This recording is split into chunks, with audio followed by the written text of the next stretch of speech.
हे आधी थोडं भिजत घाला. हां थोडं भिजत घातल्यानंतर दुसऱ्या दिवशी सकाळी पाणी घालून हलवायचं सगळं व्यवस्थित.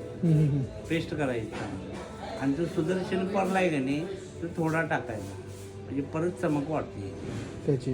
हां त्याला तुम्हाला गम न्यावा लागणार. गम ह्याला बुलबॉन्ड चालतं. हां बुलबॉन्ड येतो ते बुलबॉन्ड तर चालते. बुलबॉन्डला पण गाळायला लागते. गाळायला हां लागतं. ती कणकण ग्रिप्पो म्हणून येतो हां ग्रिप्पो. चालते गाळून घ्यायचा. गाळून घ्यायचं.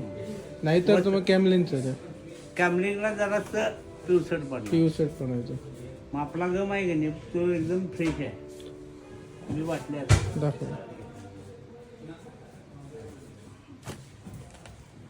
हा गम आहे काय?